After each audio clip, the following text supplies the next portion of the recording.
this sort of thing. He starts to display that within the context of the sex.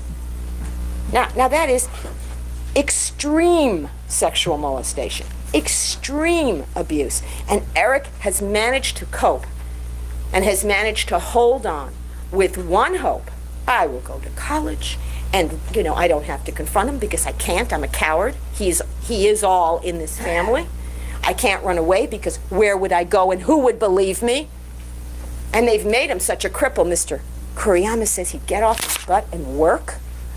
Was Mr. Kuriyama on a tennis court at 5 o'clock in the morning when he was 10 years old, drilled and grilled for 3 hours, and then went to school, and then taken around for more tennis courts for more hours of drilling and grilling, and then went back home to have dinner, which was like Jeopardy, and more drilling and grilling, and then had to satisfy his father's perversion, and then had to do his homework till 10 o'clock at night?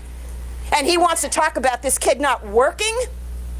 This kid worked every day of his life to please these people.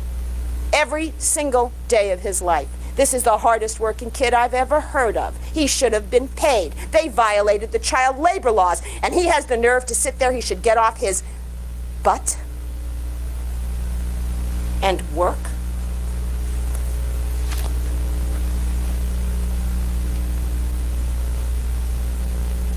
So they cannot answer for you the question of why this happened when it happened. But we can. And we can answer for you the question of why Mom.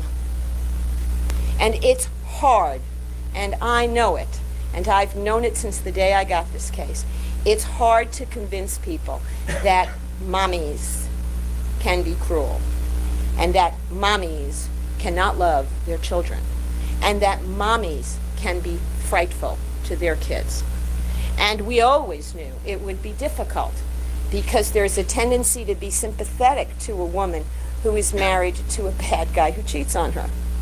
And there is a tendency to be sympathetic towards a woman who suffered. And I don't doubt Kitty Menendez suffered for herself. I don't doubt for a minute that she was self-absorbed her whole life. And that Jose Menendez and money and big houses and the right zip code were extremely important to her. And I suspect, though we were not able to prove it to you, in spite of trying, that she had a very miserable childhood. And I'm sorry for her for that.